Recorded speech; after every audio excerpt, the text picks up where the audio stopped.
So let's talk about the biggest mistakes I want you to avoid in your coaching business. I'm saying that from the perspective of these are the biggest mistakes that I've made in my coaching business, and to really turn things around is gonna be critical that you follow these principles step by step, because I'll tell you what I should have done and the mistakes that I made that could have literally put me out of business. So if you're excited about that, go ahead and make sure that you subscribe, give this video a thumbs up, and make sure that you stay tuned into this content, turn your notifications on. All right, so Coach T, what do you mean when you say, you know, you made these mistakes that could have really put you out of business? Well,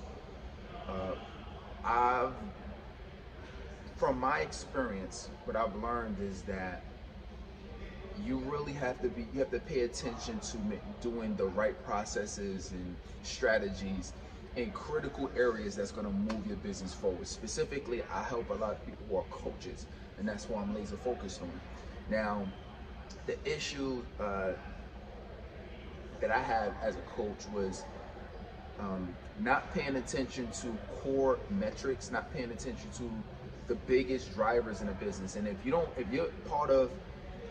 a coach and you're part of this business and this industry and you don't know what are the things that you actually need to do to make progress, not the little things, not the nice to do things, not the things that, you know, will feel good in a moment or you think you should do. Never go into anything doing things that you think you should do. That's the biggest mistake you could make. And that was one of the big things that I did. Was I was like, oh, I think I should do this, or, you know, I think I should just focus on my website today, or oh, what I want to do today, I think I should just spend all day focusing on my logo today. And I would be just doing these little things, and it wasn't really pushing the business forward. And when you don't do that, it's a couple of things that's going to happen. Your self-esteem and your confidence is going to decrease, because you're going to feel like, yo, I've been spending months and months and months, or years and years and years, kind of doing a little bit of things here and there, doing research, asking people, talking to people, you know, kind of helping people out for free, and not really having a process, not having a system, and that hurt me in a major way. And so much so that I struggled for the first 2 years, not really knowing what to do and kind of just doing things that I thought. And it wasn't until, and it almost put me out the game psychologically.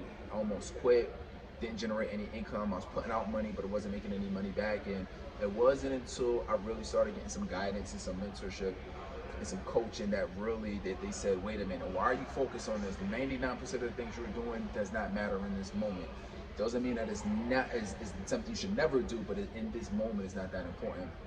And that's when I realized, when I had that conversation, it's like, oh wow, like that is okay.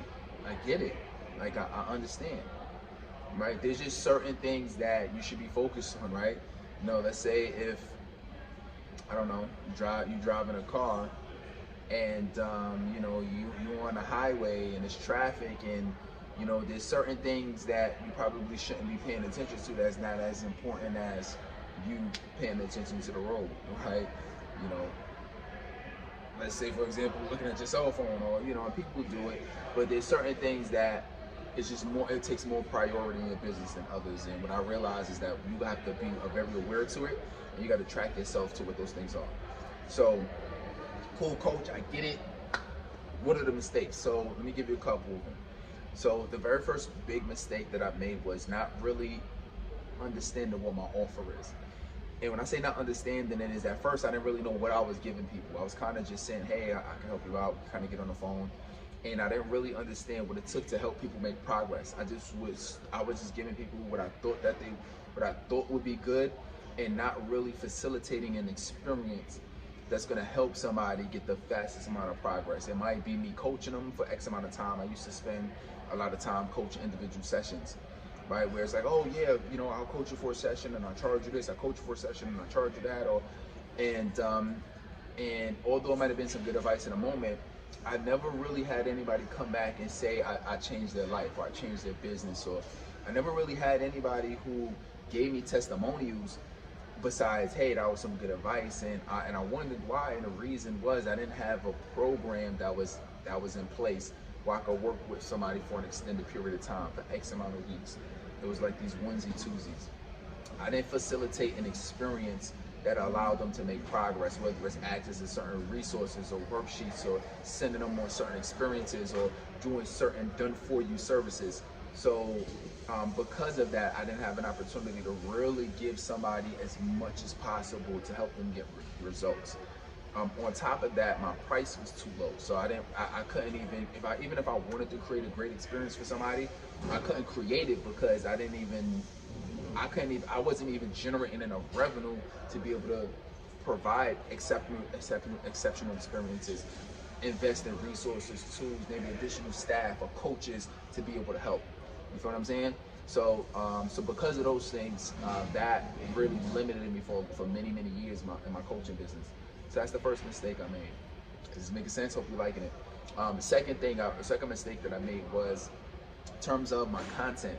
Because my content wasn't relevant to my ideal audience, I didn't really attract them specifically. I was kind of just putting out inspirational, kind of motivational things, but it wasn't really, it wasn't attracting my ideal audience. Now, at first, I was putting out content, and I was afraid to release them because I was the guy that was, yo, are they going to judge me, right? What are they going to say? Like, I'm from New York City, from the hood. I grew up around robbers and you know, drug dealers and all. So my environment wasn't, I didn't grow up around people that were just successful and they say, all right, you know, don't worry about people's opinion. And I grew up around an environment that didn't promote what I was doing, right, which is coaching. And because of that, so when I naturally first started to put myself out, I was worried about the judgment. And because of that, I suppressed my content. I didn't show it to the world. People didn't get impacted. And then when I eventually did start showing it to the world, meaning I had a lot of my videos on unlisted as on YouTube. So if you ever uploaded a YouTube video, you know what I mean? And I only sent it to certain people, but then I started releasing it, and it was more motivational, kind of inspirational content, and didn't really speak to my ideal audience. But what I should have done was start putting out more relevant content, and that was specific to my niche audience. And over the years, I started understanding it, and I realized that the more relevant my content was, the more that audience got attracted to it, and they wanted to work with me in a closer way. Okay, so that's the second mistake. Third mistake that I made was not having enough lead flow. So leads is very important. You can put out all the content in the world, but at this point, you're just an influencer. At this point, you're just a content creator, but you don't know how to generate revenue. So I didn't know how to generate revenue. So because I didn't know how to get clients, get leads in, I was just putting out content. I never got on the phone with anybody. I never spoke to people. I never if you would have asked me how many people I spoke to in the last week, I might have said one person randomly, right? It wasn't a consistent, endless, or my schedule should have been packed with people who are interested in business at the time.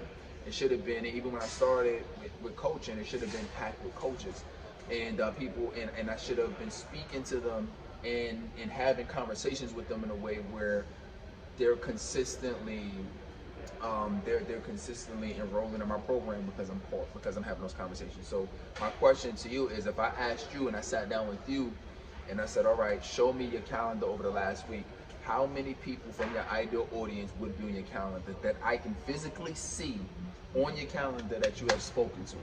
And if I can't see it, and you said I spoke to a couple people, but they were random, they were friends, they were family members, I just happened to come across them, there's no way you're going to be able to make your 10K a month, 20K a month, whatever you want to make in your coaching business, because you don't have a system for generating leads. Does that make sense? So that was the third problem that I faced. Fourth problem that I faced was in terms of sales. When I eventually started getting on the phone with people, I didn't even know what to say. I was just kind of having a conversation. Like we could have been we might as well have been at the bar, right? You know, throwing back some shots, because that's the kind of conversations we were having. So I didn't even feel comfortable asking for the sale. And when I did, sometimes it kind of seemed awkward because that's not how the conversation was set up. So I had an issue actually getting people to enroll. So all of these things is I've had issues with, and for me to go from that to, making six figures is a situation, right? So, in revenue. So that's really key, is that knowing what to say. And I wish I would have had some kind of templates or scripts, or I wish I would have been able to get some confidence from some people in the community around me and kind of see what they were doing, so I can glean some of their knowledge and some of their experiences. But you live, you learn.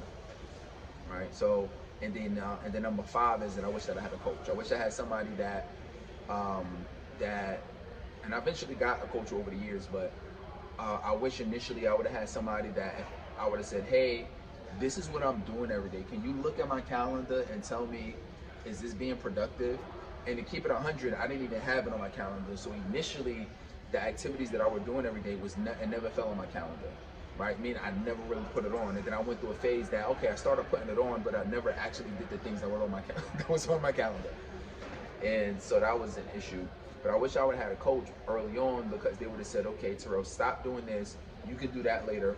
Focus on this now. Don't think like that. No, have confidence in this. You know, do your offer like that. Do your price like this. And if I would have had somebody early on, I'll even be light years ahead of where I'm at. Right? And we're great. We're still helping 1.2 million people globally. You know, that's just even within the last year. You know, I'm coaching hundreds of people every month. So it's you know, I mean, it's a blessing where I've been at today, but it was like I could have definitely had more of a head start had I had a coach early on. So wherever you find yourself finding this video, just realize that don't make these mistakes. Like, avoid things like the plague. And if you're not even 100% sure how to do any of these areas, get yourself a coach or get yourself a mentor that can lead you in the right direction. Get yourself somebody who's actually has done it before, or overcame those issues that you're currently going through, so you don't have to learn through trial and error.